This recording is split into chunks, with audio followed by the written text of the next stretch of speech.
See, this term trainer leader is a very, very interesting term because you don't want a trainer in isolation, right? There are many trainers all over the world. They are experts in giving training. But what is their knowledge base? Their knowledge base is books. Right? They read, they understand, and they articulate. And they are very good in giving training. And many of the training programs that I have seen are based on this knowledge that they draw from the books and information around. What we are insisting is that your knowledge should come from your action. Don't try to teach people what you have read in the book. Try to teach people what you have experienced in your life. And this is where this term came, that a leader can be a trainer need to be a leader. It cannot be detached. These two aspects cannot be detached. That leadership comes through action. So start acting as an ordinary activist, gain experience, and slowly move on to train more people. It doesn't mean a classroom training. It even means that you take somebody along. When you conduct a meeting in a village, take somebody along. Most of the activities, whether it is in the animal kingdom or in the human world, people learn by doing, right? And this is in the new world order where you learn a lot of things in the classroom. So as far as activism is concerned, we don't want that to happen, that the trainer being disconnected from the actor. And that is why we were insisting that people need to learn by doing, and what you learn need to be passed on to the new generation, and that is how you become a leader and a trainer, right? And if you do it systematically, then everybody is a trainer. So the insistence is on one component, that you need to learn from experience before you teach. And that is what we are trying to do in Ekta Parishad. And so today the trainee will be a trainer tomorrow, because after 2 years of experience, organizing people, organizing village community, organizing some struggles, organizing some dialogue, you have a lot of experience to share. So you become a kind of a teacher. But we also say you cannot remain at a level of trainer. We say there are 4 stages in the life of a person. A person in the social field, you begin as an activist, then you become a leader, then you become a trainer, then you become a person who will inspirer. What you see here in this training program this time is a lot of those who were activists once upon a time, have slowly grown into leadership position. Now we are helping them to be the trainer. So the experience of activism, experience as a leader will come in handy when they act as a trainer. And that is very important according to us. Otherwise, you see, you keep on bringing trainers from outside. You keep on bringing activists from bottom, from the villages, and there is a mismatch. And there will be conflict. See, the guy who is speaking from his own bookish experience, people who are challenging them because they don't understand what they are relating. And I have seen trainings after trainings where this conflict is taking place because bookish knowledge and actual experiences are clashing. Now we have a responsibility to bring this bookish trainers to closer to reality. As they need to come and experience in the field. And similarly, we also have the need to get the activist to learn little more from the books and theories. That's also part of the training program. There is nothing like one against the other, but both need to move in terms of improving their knowledge base from the other party's point of view, from the experience of others.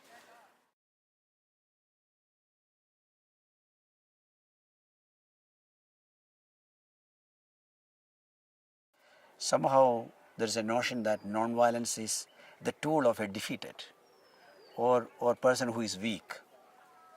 We have repositioned ourselves. Violence is something anybody can use. It's like taking a stick and beating somebody is not a great thing. Anybody can do it. Abusing is something anybody can do.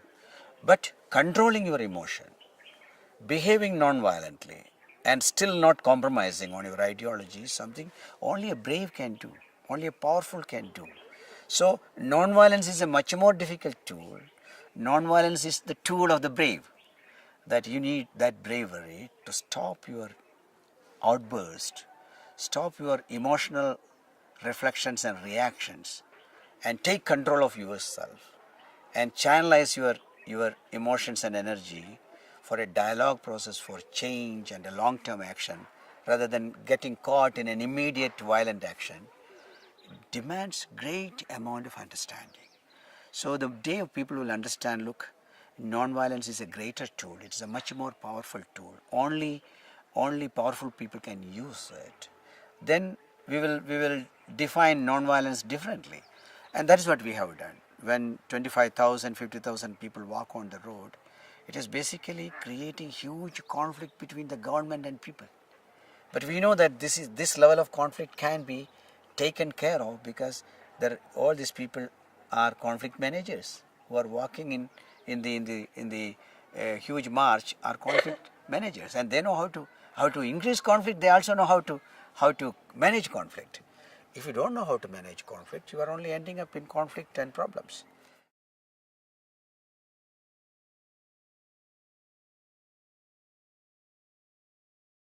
See, as long as we were NGOs, non-governmental organizations or voluntary organizations, we were into a delivery mode. We are willing to help people. Helping was the nature. Charity was the nature. So then you can do it alone. I mean, charity, you don't need anybody else. You have the money, you can do charity. You can go to any village and set up a hospital. You can go to any village and dig a well. You can do what you want to do. Who is stopping you? But social action, you can't do alone, because this is basically challenging the vested interest.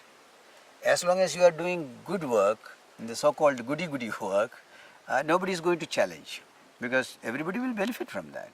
You know, if you make a hospital in the village, the middle class will also benefit. So why should they challenge you?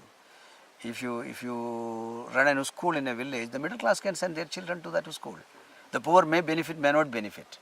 So when you move charity to social action, basically you are trying to challenge the vested interest. You are trying to raise issues, raise questions. You are going to ask why poverty, and all those who are creating poverty are alert. You are asking why this caste system. All those who are perpetuating caste system in India are alert, because somebody is asking about this hierarchy of caste. Or you are asking why the women are treated this way. All men are together, alert that, oh, now the women are getting organized. So any small question, simple question that you are raising because you are a social activist and you are not going to provide charity, you are going to help people to address those issues together, the vested interests will come together. You speak against corruption, the corrupt officials are against you. You speak about non-accountability of politicians, the politicians are against you. So in social action alone you cannot survive. So first of all, for survival you need to be together, right? If you want to raise issues, very difficult issues, very controversial issues, and you will increase the level of issues that you are raising, and you will be attacked, and you will be isolated, you will be finished off, right? So if you want to survive, you need to network. You need to build alliance with other social movements, because there are many others asking the same question, and they are also in isolation. That's why Mahatma Gandhi said, when you ask uncomfortable questions, you will be laughed off. People say, oh, look, this man has now come to change the world. Now look, it's a kind of a laugh him off, right? Then they will criticize you. They will try to corner you by criticizing. That is the second stage.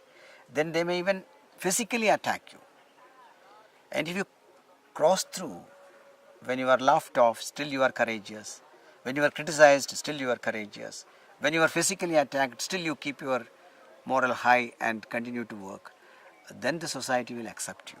So Gandhi says, acceptance comes much later. And so, one, in order to survive, you need to be together. Second, if you want to make an impact, you need to be together. Alone, you cannot make an impact. Issues are such big issues. Look, issues like land and resources.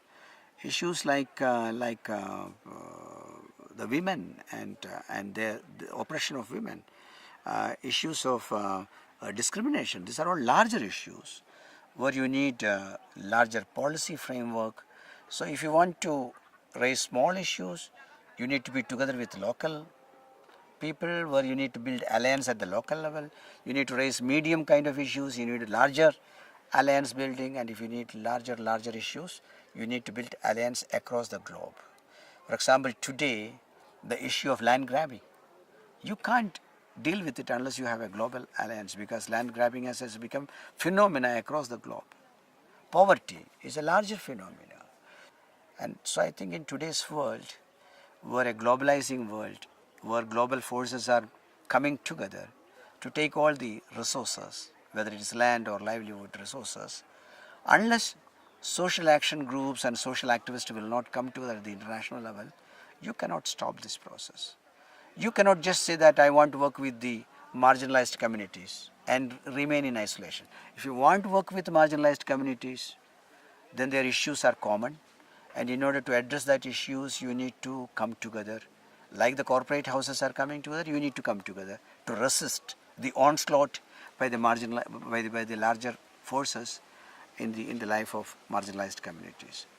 And in building alliances, one should be open-minded, that you should not say, I will only build alliances with social action groups. Maybe there are good politicians. Maybe there are good people within the bureaucracy. Maybe there are good people within the corporate houses. So alliance building is not only with the social movement people.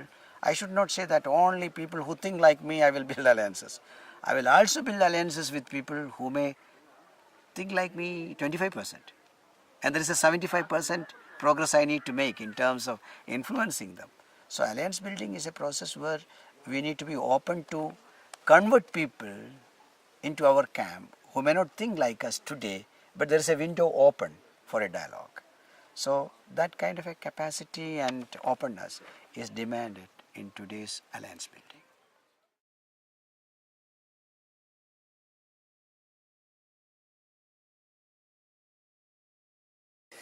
This is a dilemma that we are always facing. That these are two different worldview, right? One who believe that all the problems of the world can be solved by bringing a kind of a top-down development model. That wealth will accumulate at the top, and slowly wealth will percolate down, it will trickle down, and the life of everyone will change. This is a theory which people were trying to promote for many years. And there are others who believe that this is never going to happen. We have seen the world for the last many years. This is not going to happen. So anything sustainable, anything long lasting can only happen when it is built from the bottom. The tree is growing from the bottom. The buildings are constructed from the bottom. So why only development should be from the top? Right? The nature tells you, look, everything is happening from the bottom. Only development cannot happen the other way around. So this dilemma is there, and this dilemma need to be understood. And so we need to understand there are two worldview. And practice shows that any sustainable development has taken place only when people participate in that process. If I don't understand what is happening around me, why should I participate? Even on the issue of poverty, no trickling is going to help, because trickling has two problems. One, it will never trickle down to the bottom. It will always end up in the pocket of people in the middle, right? So corruption is so high that anything that the government will send will end up in the pockets of many. It will never come to the poor people. And why this game of taking all the resources from the bottom and putting everything up there and then slowly trickling? Why don't you manage the resources at the bottom itself? The land and resources are there, and people need to take responsibility to develop this land and resources in order to deal with their poverty. What we are now doing is giving all the land and resources to corporate houses and other people, and making money and capital is built at the national level, and then you are announcing small developmental activities for the poor people. I think we are into a game that will never succeed. Even in many developed countries, look at Europe or America, they are now finding it very difficult to deliver to the people. How long can you give pension to people? How long are you going to give unemployment allowances? You see, as long as the Western world was able to exploit the Southern world and accumulate wealth, it was possible. Now this exploitation is no more possible, so they don't have the wealth to distribute, right? So this is where we need to learn that if the Western world is facing crisis, an economic crisis, because they are not able to exploit the other world anymore, because the other world is also getting organized against this exploitation. So Gandhiji was asked, the question was, do you want to develop India like England? So his answer was, in order to develop England like England as it is today, the British people had to exploit half of the universe. So India being much larger, if we want to develop like England, we will have to exploit not only the entire universe but also many other universe, right? So it is the kind of resources that you need to maintain this model of lifestyle and then continue to provide charity and welfare schemes to people. This is not sustainable. So I think it is time for us to understand, any clever person should understand, any intelligent person should understand that this top-down model is not going to work. And if elections are from bottom up, the Prime Minister is elected by the people from the bottom. So why shouldn't the development model be bottom up? So the leadership is elected by people from the bottom, and you say development will take place from top down. I think there is huge contradiction, and this is systematically done in order to fool people. This is systematically done in order to pocket all the money, saying that we are doing this and we are doing that, you are doing nothing. So the basic agenda should be redistribution of land and livelihood resources to the people, and a development model based on land and livelihood resources and small industries and cottage industries, and that is how people can develop. Otherwise you will create two worlds. One world that is of very rich people who are exploiting all the resources, and on the other side very poor people who have no control over any resources.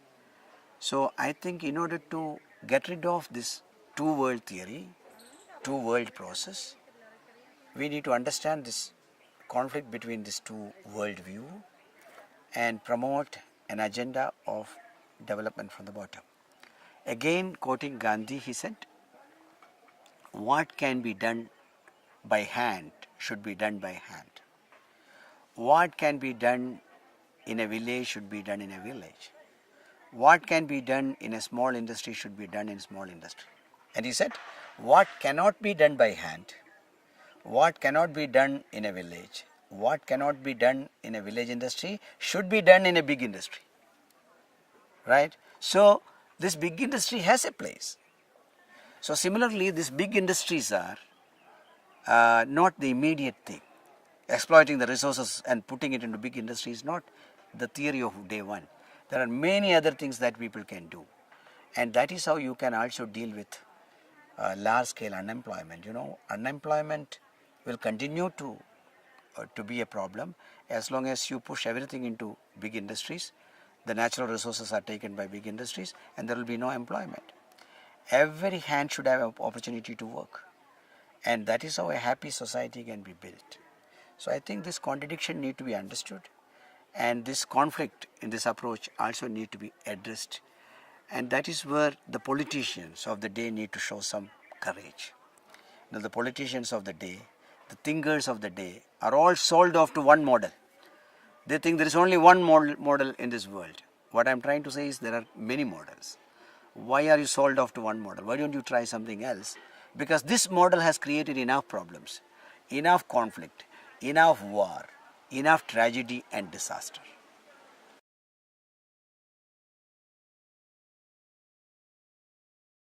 Injustice is a form of violence. So poverty is a form of violence. So in our own understanding we say we need to understand the direct violence and indirect violence, right? A direct violence is often understood, that you see violence happening. Indirect violence is not understood. So injustice, poverty, exploitation, corruption, domination, these are all forms of violence, violent behavior. Whereas killing is direct violence. So only when you understand that there are different shape of violence, you know that only a non-violent way is going to solve this problem, right? You are oppressive, and I can be more oppressive, right? So that is not going to solve the problem. You are violent, I can be more violent, So that will only increase the unhappiness and problems of the world. See, this is the first realization. Look, this world is full of violence, direct and indirect, and many people are using it from family to the society to the international level. And in a globalizing world, the globalization has brought more violence and more conflict by taking away the livelihood resources of the poor people, land, water and forest. The fisher folks are losing their job. The nomads are losing their job. The indigenous people are losing their job because their land and resources are taken. So in a world where more and more conflicts are emerging, more and more violence is being practiced, direct and indirect, one will have to stand back and say, look, what is the answer to this? By increasing this violence, can I solve it? No, I can't. So I need to find a non-violent solution to this problem. And that is where one need to understand the power of non-violence, right? It is a powerful tool. But the person who is using it should also be well trained, powerful, right? It's not the tool for a weak. So non-violence also demands quite a bit of power, but it is not a physical power, it's a mental power that is needed. So when very slim, very weak woman stand up in front of the government of India in Delhi, it only shows she has gained that power from within, right? A very frail looking lady shouting slogans saying that, look, I will not stand this injustice, I am going to fight this injustice, but I will not use any violent method. So what I think is that if you have a lot more people trained in moral power, and then the violent world can be challenged. Unless you have this moral power, you can't really challenge this violent world. Take a quote from a great person called Vinoba in India, the one who walked through the country, through India for 14 years. He says, okay, the most powerful force may be the state, but the state can be controlled by people's power. So people are greater power than a state. But the people's power need to be controlled by moral power. Many of those who are morally strong need to control the people's power, otherwise people's power can also go wild sometime. And the moral power need to be controlled by spiritual power. See, unless you have an amount of spirituality, where you are not only doing a political action like a political action, but also drawing some kind of an ethical value from within, that I am trying to correct the world, not because it is just a job given to me. It is a job given to every one of us to correct this world, make the world a happier place for us to live. So that kind of a spiritual moral standing should come from some people. So the state need to be controlled by people's power, people need to be controlled by moral power, and moral people need to be controlled by spiritual power, etc. That is how the society operates. Two brothers trying to fight with each other, the very presence of their mother in the middle will make a difference, not because mother is more powerful physically, the mother is a moral power, right? So I think the violent world is becoming more violent. So we need a lot more people who understand non-violence from a deeper angle. We need a lot more people who gain this non-violence from a moral positioning, ethical positioning, spiritual positioning. I think it is a constant work. It's a constant work to understand the danger of violence, constant work in order to create a non-violent way of living, and slowly making non-violence a way of living rather than a technique. Initially it can be a technique that I use non-violent method to convince you, etc., etc. But then slowly the practitioners should say this is a way of life. And my relationship between men and men, human being and human being and nature, both need to be non-violent. Maybe we have a notion that the human being to human being, it should be non-violent, but human being to nature, it can be violent. That's not correct. I think if you are a non-violent person, you will treat not only human world non-violently, but also the animal kingdom and plant kingdom and all those kingdoms around us. They all have their right to live, and we have no right to use violence against them. So I think as you start practicing, you move deeper and deeper into understanding what is the value of non-violence, and the more you understand, the more you influence people around you to that theory and that practice.